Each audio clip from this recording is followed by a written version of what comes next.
Sabtu tu kuliah siapa? Ustaz Asim Mansur. Okey. Muka surat berapa kita? Ingat tak muka surat berapa? Pencinta kitab penawar bagi hati. Muka surat berapa kita sambung hari ni?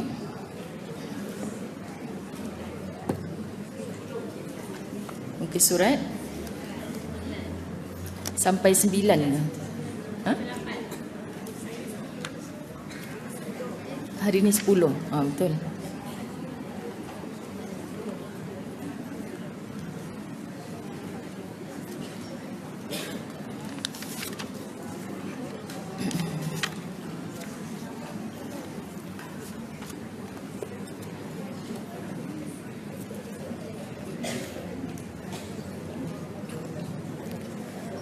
Baik, Alhamdulillah. Mari sama-sama kita mulakan dengan Ummul Kitab Al-Fatihah. A'udzu billahi minasy syaithanir rajim. Bismillahirrahmanirrahim. Alhamdulillahi rabbil alamin. Ar-Rahmanir Rahim. مالك يوم الدين إياك نعبد وإياك نستعين اهدنا الصراط المستقيم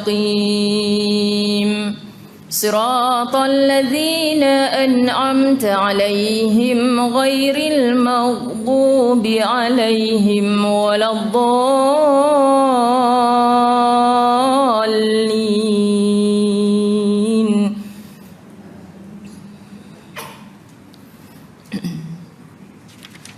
Bismillahirrahmanirrahim. Alhamdulillahi rabbil alamin. Wassalatu wassalamu ala asyrafil anbiya'i wal mursalin wa ala alihi wa ashabihi ajma'in.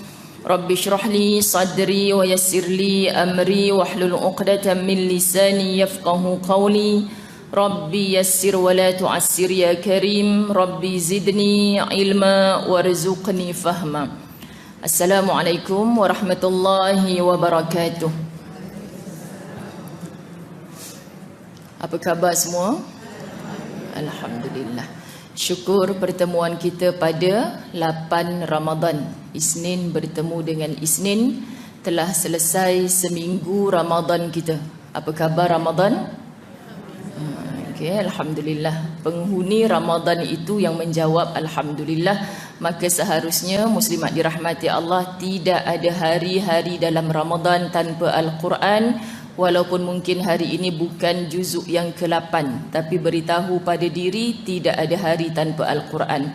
Kerana hadza syahrul Quran, ini adalah bulan Al-Quran diturunkan. Ulama-ulama hadis termasuk Imam Malik satu ketika dulu tutup selimutkan kitab-kitab hadis. Lalu anak-anak murid confuse ni, kenapa tutup kitab-kitab hadis? Kerana apa? Kata guru tersebut ini adalah bulan Al-Quran. Maka makna bukan hadis tak penting, tidak, tapi sebulan ini pulun habis-habis dengan Quran. Boleh kita bacalah. Wanita-wanita haid yang tidak boleh melafazkannya dengan lisan, ambil ayat-ayat yang mudah, buka Quran-Quran terjemahan sampai kepada ayat yang sukar. Jangan main kod dan rasa sahaja. Kita tafsirkan sendiri, jangan baca terjemahan yang kita boleh faham maksud. Tak faham, kita buka kitab tafsir. Tak faham, ada ramai guru-guru yang kita boleh rujuk. Tapi bacalah mana-mana ayat yang mudah untuk kita faham, kerana di dalamnya ada banyak sangat pesanan-pesanan Allah. Bila Quran itu dijadikan manual book kehidupan, maknanya apa cara nak hidup menuju ke syurga Allah semata-mata, semuanya ada dalam tu. Jadi orang yang merasa jauh, muslimat dirahmati Allah, dengan Allah, sebenarnya dia sedang menjauh dengan perintah Allah. Itulah kalamullah yang duduk dalam Al-Quran. Justru tolong dengan sangat kempen keluarga kita, anak-anak kita, ibu-ibu yang rasa macam susahnya, mustahil suami nak baca Quran sampai khatam, mustahil anak-anak nak baca Quran sampai khatam. Kita ni jadi naqibah dalam rumah, jadi leader dalam rumah. Macam mana cara? Abang kalau dalam sebulan ni abang dapat 3 juzuk pun okey dah. 3 juzuk pun semput bagi dia 1 juzuk lah. Sehari setengah muka. Kita buat kalkulator sendiri, kita kira. Nak bagi dia habis sebulan 1 juzuk ni, sehari nak suruh dia baca berapa ayat. Ni kita kena tolong buatkan, muslimat dirahmati Allah, kreatif sikit. Anak yang duduk kat London berapa juzuk? Dah plan dah, insya-Allah malam 27 nanti dia balik raya dengan kita. Alung kat sana baca 3 juzuk pun cukup dah. Mama rasa kalau baca setengah muka habis ni sebulan. Kita tolong kirakan untuk dia, muslimat. Kerana apa? Nanti balik malam raya kita baca doa khatam sama-sama. Khatam ke kalau dikira macam tu? Tak khatam pun, sebab bacaannya tidak bersemak 30 juzuk. Tetapi kita nak ambil barakah. Semuanya walau duduk di penjuru dunia yang mana, semua ahli keluarga kita membaca Al-Quran. Walaupun tidak khatam 30 juzuk, berbeza Ramadan ini dengan bulan-bulan yang sebelumnya, kita gairah untuk membaca Al-Quran. Jadi muslimat, nanti malam-malam akhir jangan duk sibuk dengan pasang langsir baru, ketupat rendang dah siap ke belum. Duduk bersama-sama dulu, baca sama-sama surah Ad-Duha sampai surah An-Nas dengan seluruh ahli keluarga. Kemudian kita minta mereka aminkan dalam bahasa Melayu saja doa khatamul Quran. Khatamul Quran ni doanya cukup indah, Masya Allah. Bila kita baca kita rasa nak jatuh air mata. Jadi nanti last kita jadilah ustazah kecil sekejap. Seronok kan kita baca doa khatam Quran sama-sama. Tahun ni alhamdulillah ayah dapat 3 juzuk dalam 30 hari Ramadan. Alung duduk kat London pun dapat 3 juzuk. Kan? Angah yang duduk kat college kat Melaka tu dapat 5 juzuk. Mama dapat 10 juzuk. Alhamdulillah. Beza dengan Ramadan lepas. Tahun depan kita up lagi, boleh tak? Ayah dapat 5 juzuk. Ni semangat muslimat dirahmati Allah dalam keluarga. Kadang-kadang anaknya habis sekolah agama tapi tidak dimanfaatkan. Anak saya dulu kecil-kecil hantar sekolah agama, ustazah hafal Quran 30 juzuk. Tapi hari ini tak jadi manusia yang bermanfaat pun. Kenapa ramai begini muslimat dirahmati Allah? Ilmu hanya dipelajari tapi tidak diamalkan. Jadi cemburulah kita dengan orang yang berterusan dengan Al-Quran. Muslimat, sekadar perkongsian. Saya tahun ini pertama kali berbuka dan bersahur tanpa ibu. Mustahillah tidak ada kesedihan bagi orang yang dalam keadaan kehilangan insan-insan tersayang. Tapi muslimat dirahmati Allah, kita sebutkan, bila kita rasa macam orang yang tak ada depan kita tu sekarang ni sedang direhatkan oleh Allah di alam barzakh. Kenapa direhatkan? Ini yang dinanti-nanti Ramadan oleh orang di dalam kubur, direhatkan daripada azab kubur. Kita perasan tak nanti bila malam-malam orang menyambut hari raya dengan Allahu Akbar, Allahu Akbar, Allahu Akbar. Kenapa ada ibu-ibu duduk depan dapur menangis mereka ni? Dulu kita kecil-kecil kita tak faham. Padahal dulu pengajian muslimat macam ni tak banyak pun di mana-mana. Tapi mereka sambil kacau rendang tu, mereka menangis. Kerana apa? Sebab mereka kata kita gembira sebab besok nak raya.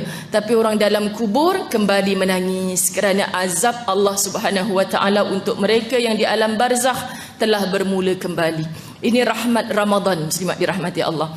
Sebab tu bila kita hari ini menangisi orang yang sudah tiada, yang insya Allah direhatkan Allah sementara di alam kubur, gantikan dengan doa, gantikan dengan amal soleh.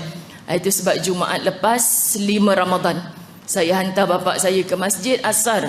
Bila malam tu kita tak dapat berbuka dengan dia, kita usahakan juga jumpa dia sekejap, hantar ke masjid. Masuk kereta dia kata alhamdulillah bapa khatam dah Quran 30 juzuk.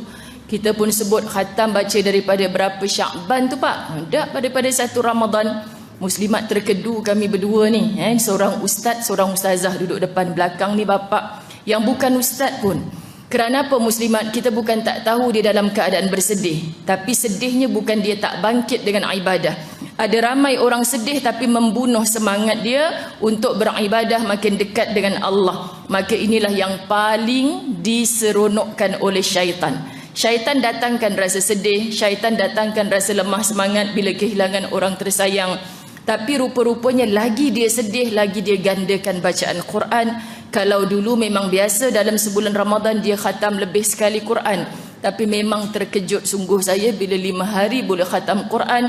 Maknanya asal sedih baca lagi, asal sedih baca lagi, asal sedih baca lagi. Wallahi kenapa Ustazah Zai bercerita pagi ni untuk kita tiru. Sebab ramai orang dalam sedih lagi mengunci diri dalam rumah. Lagi sedih lagi tutup Al-Quran. Lagi sedih lagi tak boleh lama dalam sujud. Maka rugilah kita. Iblis sedang menanti-nanti. Dulu engkau beramal soleh, sekarang hilang satu tongkat, engkau lagilah tidak beramal. Ini yang paling ditunggu-tunggu oleh iblis. Maka Ramadan, Nabi yang sebut iblis diikat, dipenjarakan, tak ada dah ganggu kita. Tapi kenapa kita makin malas? Jawapannya siapakah iblis itu? Itu bukan saya jawab ya, jemaah Masjid Ibnu Abbas yang jawab. Ini ustaz-ustazah banyak memperingatkan kita muslimat dirahmati Allah. Ramai juga yang tanya, kata iblis kena ikat, tapi kenapa saya makin malas dalam Ramadan ni? Lagi tidur lagi sedap ustazah, Zuhur tak buat, Asar tak buat, tak payah tidurlah jadi jenazah terus macam tu. Sebab apa muslimat? Sebab patutnya Zuhur bangkitlah kita, Asar bangkitlah kita. Bukankah waktu bulan Ramadan tidur kita pun jadi ibadah ustazah? Kalau macam tu bukan ibadah dah, jenazah terus. Kan? Sekian dimaklumkan.